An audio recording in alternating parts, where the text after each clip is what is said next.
Bonjour et bienvenue dans cette partie de la vidéo dans laquelle nous allons continuer notre espace de messagerie. Et cette fois, ce que nous allons faire, nous allons maintenant convertir la date ici en quelque chose qui est vraiment lisible pour les êtres humains. Donc pour faire cette conversion, on va utiliser une petite librairie qu'on appelle DJS. Donc vous pouvez aller sur Google et taper DJS et vous allez tomber sur leur site. Donc vous prenez le premier lien, vous faites un clic sur le Getting Started. Et là, on va cliquer sur le Node.js. On va juste ici venir prendre le code, on fait un npm install des DJS dans le projet. Donc ici, on va venir faire comme ils ont dit, on va faire un npm install DJS. Ok, maintenant qu'elle a fini de s'installer, c'est au niveau des messages list que nous voulons formater la date. Donc au niveau de l'index ici, on va venir faire une petite configuration. On va d'abord commencer par importer DJS. On va faire ici un import DJS from DJS. Et là, on va lui dire qu'on va faire un DJS.extend. Et là, c'est une conversion qu'on va dire qu'on veut faire extend de relative time.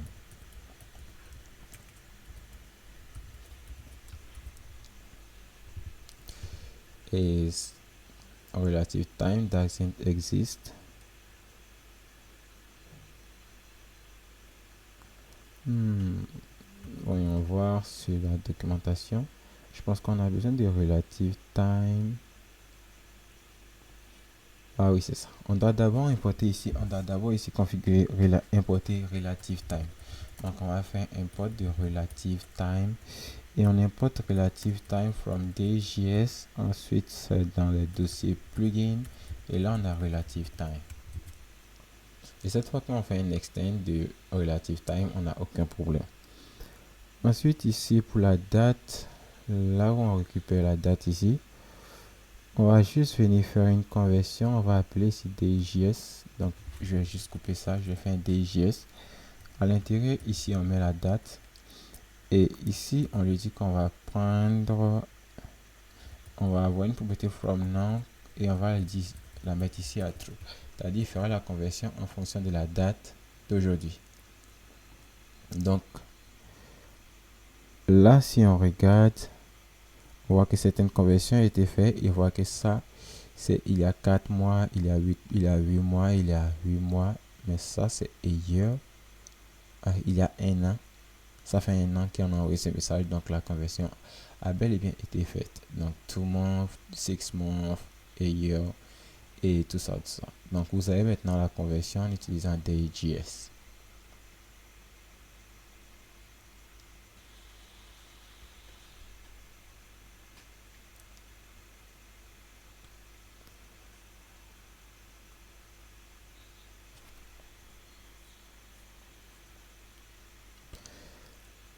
La prochaine partie maintenant sur laquelle nous allons nous attaquer, c'est de permettre à ce que lorsqu'on clique ici sur une conversation, on puisse tomber sur l'écran des détails de la conversation. Et comment est-ce qu'on peut créer ça ici? On va aller au niveau des écrans. Et ici, on va créer un nouveau dossier qu'on va appeler message détail, qui sera l'écran des détails d'un message. Donc, on a des messages détails. À l'intérieur, ici, on va créer un nouveau fichier qu'on va appeler index.js. Et là, on va faire un coup de RNFE pour dire qu'on va créer ici une composante fonctionnelle. Et là, on va créer ici une const de message détail. Et ici, on va exporter par défaut message détail. Ok, et là, on a le détail des messages qui doit apparaître. Donc, si on clique ici, on va aller tomber sur cette page-là. Et comment est-ce qu'on va faire ici cette navigation? On va juste aller là où on a fait la configuration, là où est-ce qu'on a mis la route. On va venir ici ajouter une nouvelle route. Et là, on dira qu'on va créer ici un stack.screen. Et le name, ça sera message détails.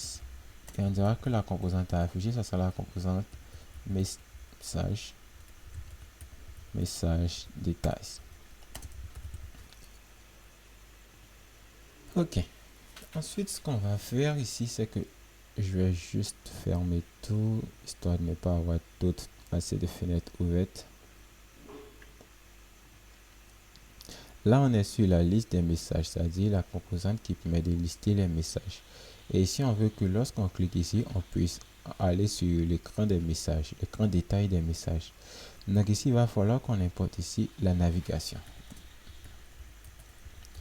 Et la navigation, c'est quelque chose qui permet à React Native de naviguer entre plusieurs écrans. Mais comme on a dit, ici, message list, c'est une composante. Donc, c'est une composante enfant. La composante mère, c'est-à-dire la composante principale, elle est au niveau des messages ici. Donc, il va falloir dire qu'au niveau de la composante mère, on veut avoir ici la navigation. Et cette propriété de navigation, ici, on va la passer à la composante enfant qui est message list. Donc, ici, on va venir dire que là, on aura une propriété de navigation. Et lorsqu'elle va partir ici, on aura ici la propriété de navigation qu'on va lui envoyer. Et cette propriété de navigation qu'on récupère là, on peut la récupérer parce que au niveau de la tabulation, on a ici le tab.navigator. Donc ici, la navigation passe à travers ce tab.navigator. Et ce screen là se trouve à l'intérieur de ce tab.navigator. Voilà pourquoi est-ce qu'on a accès à cette propriété de navigation sur cet écran message. Puisqu'à l'intérieur des tab.navigator, ici, on a cet écran message. Donc, il a accès à la propriété de navigation. Et là, une fois qu'on est sur l'écran message, on passe cette propriété de navigation à l'enfant qui est message list. Ensuite, au niveau des messages list, puisqu'on récupère cette fois la navigation, ce qu'on veut faire ici, on va lui dire que lorsque l'utilisateur presse sur le bouton, il va créer ici une propriété onPress, qui veut dire qu'au cas où l'utilisateur interagit avec, on va démarrer ici une navigation. On va lui dire qu'on va faire une navigation. Et ici, on va faire une navigate, c'est-à-dire qu'on va rediriger l'utilisateur sur un écran. Et ici, le nom de l'écran, on vient de le définir au niveau de la route. On a donné le nom de message détail. Donc ici, on va donner le nom message détail. Et si on enregistre ça, on verra que rien ne change à notre vue, mais cette fois-ci, on clique sur une conversation, on tombe sur l'écran des détails. Et ici, au niveau d'écran des messages détails, je peux venir mettre ici détail d'un message. Et cette fois-ci, j'actualise, j'ai bel et bien détail d'un message. Et si je vais à la page précédente et que je clique encore sur une conversation, je retombe bien sur l'écran détail d'un message.